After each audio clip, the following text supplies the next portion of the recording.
We have an evening for us tonight that I think is the epitome of what the Paley Festival stands for. It's a show that has brilliant writing, a spectacular cast, wonderful, innovative camera work. It is exactly what the Paley Festival is supposed to be all about. When it debuted in November, Fox's Arrested Development was hailed by many critics as the best new show of the season and one of the smartest comedies of recent years. Although dysfunctional families are not new to television, God knows, creator and executive producer Mitchell Hurwitz's approach in exploring the subject is both fresh and unique. Using handheld cameras, a documentary-like cinema verite style, and witty, non-judgmental narration, Arrested Development is one of the funniest and the most original satires on television. Before we start... Check, mic check, check. Hello, hello. Thank you. It's hard to get a job off a tape, and it's a weird fact that like half the cast was cast from out of town, and Marcia DeBonis was the New York casting director, and really helped us a lot because some of the harder parts we were having trouble finding Lucille, and we were having a lot of trouble finding Will's part. And I think with Will's part we were not looking at exactly like the right type, and Will kind of brought this sort of like macho energy, like this cock of the roost that like an overcompensating. Yeah, no, not a real. What? Right here. No, in other words. But Jessica and Tony and I were at the network the same morning. I remember it was a Monday morning about a year ago right now. It was the New York morning. The New York morning at the network, yes. Yes, that's right. And when he walked in, actually, we read with several Jobs. I think I was the only Lucille reading, but he walked in, we all went, that's the guy. And Jessica and I had done a pilot before together about 5 years earlier. Remember that? Lucked out on this one. This one's a lot better. I'd like to hear both from the two of you, David and you, Mitchell, and also from the cast a little bit about sort of how does it work on a show where it's not completely scripted? Well, it is. It is. It's rock solid, actually. So no ad-libbing? You see very, very little ad-libbing on this show, if anything. I mean, a little bit maybe at the end and a little at the beginning of a line, just to give it that conversational sort of, documentary feel, overlapping and keep it sloppy. But it needs no bothering with us. It definitely is a discovery period, as we're, even though we're using low tech, it does end up eating up a lot of time. So we get out there, we rehearse it a couple times, these guys start making the words comfortable for themselves, and there is some improv there is some, but it's kind of rehearsed improv. We'll come up with things that we'll stick with. Right. But I think that's a real testament to the writing on the show, because in relation to other shows, you see how scripted and this basic formula that's been used for decades and decades of kind of here's the setup, here's the punchline, here's the tag to the punchline, and that the writing, which is, as Jason was saying, is rock solid. These guys work their asses off, and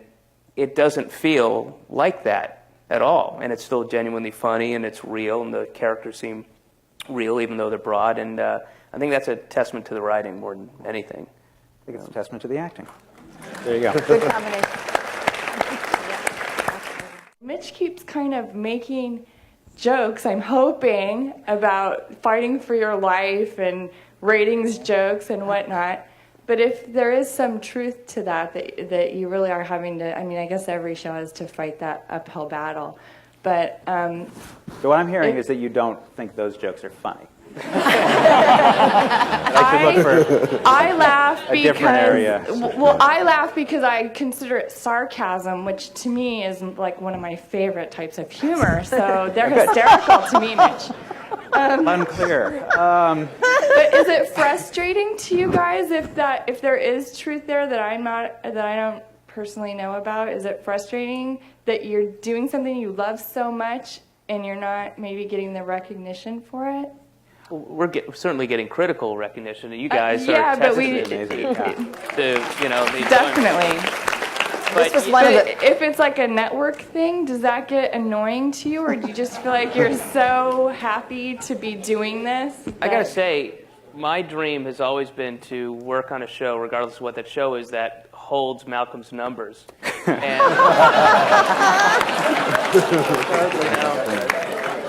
if it doesn't happen, you move on. You move on. It's, you know, we really do. We kind of live in this little bubble, and there's so much in these productions, and we work so hard to get these scripts out that I really mean it sincerely when we're not that focused on the numbers. We're really not that discouraged about them. I think Fox considers us a first-year show that needs to find an audience. That Sunday at 9:30 spot has really never worked for anybody. But we don't know any better. You know, it's not like we at one point had a 20 share and now we're getting a 9 share. We're really, we're building a little bit every week, and it really is just more about, it's kind of corny to say, but it's more about doing the work. Well, this was one of the very first shows to sell out at our Paley Festival, so Wow. I think that's That's a sign of good things. I see a hand way back there. Hi. Which came first, the title or the plot, and how did one evolve into the other? Yes, it's one of those titles that is like a little too clever. You know, it's Not like cracking up, though. But it's a good example. It's a good example. It's a good example of what's wrong with this show. There are just too many. You know, that we actually had this idea that we're going to base this thing on a housing development, and we also knew that we wanted people whose lives were really stunted by the fact that they had money. So it came up as a theme that it just seemed like a funny play on words, and then it became the title. I'm not convinced it's a great title. It's got more. It has more syllables than any other title on television. They like to make things shorter. Now on Fox they say, "Stay tuned for a new Arrested." It's just not sticking. Next year it'll be called Jason's Place. You push the envelope with a lot of your humor on a lot of different topics, and I wondered, there's a little pushing of humor in gay areas, and I wondered if you'd gotten flack from anybody about that or any other area that you make fun of, I mean, that you poke at. I don't think we're I know you hate it when I do this, but I don't think we're a big enough hit to have gotten flack yet. I'm sorry. But, you know, I mean, I don't think we have, and it's certainly, we don't do anything mean-spirited. I mean, all the mean-spirited stuff is directed at these guys. It's directed at the characters. You know, it's the joke is on them if they're making fun of the help, as opposed to the joke being on the help, or, you know, if they're homophobic or whatever it is. So, but no, I mean, it's definitely, it really is done with warmth. Yeah, you know, credit to the writing again. You know, somebody like Archie Bunker, you know, here's a guy who made, you know, a lot of off-color comments even earlier, but it was never really offensive because you looked at the source. And so, I mean, I think if my character said something that was disparaging about you know, an ethnicity or a minority, then you'd really have a good beef. But a lot of it comes out of ignorance. A lot of it goes to, you know, I mean, Jessica's just, you know, immaculate in the way she plays that character. And you could just, you know, you could have her say anything, and she's so beautifully flawed, and so it's acceptable, you know? So it's a combination of the writing and the acting that makes it palatable, I hope. And I don't. We were actually discussing this earlier. I don't think. I can't recall a joke that was disparaging against the gay community. It's usually about the guy who's so oblivious, and there's a lot of kind of you know, kind of double entendres that the guy isn't aware of. But I don't think it's ever a pointed disparaging, you know, pejorative comment. Even in the pilot, you know, there was the boat of homosexual protesters, and they represented freedom. You know, they really were the plot point in a way. They were the example of how good life can be, dancing, holding signs. So we really Beautiful outfits. Yeah. So it really was like On the ocean. on the ocean. Plus, we got a gay person on the writing staff just to ensure ourselves, didn't we? We don't know which one, but We're assured he's there. we know he's there.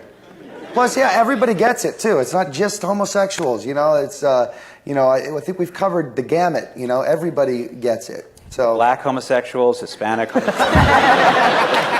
You go after them.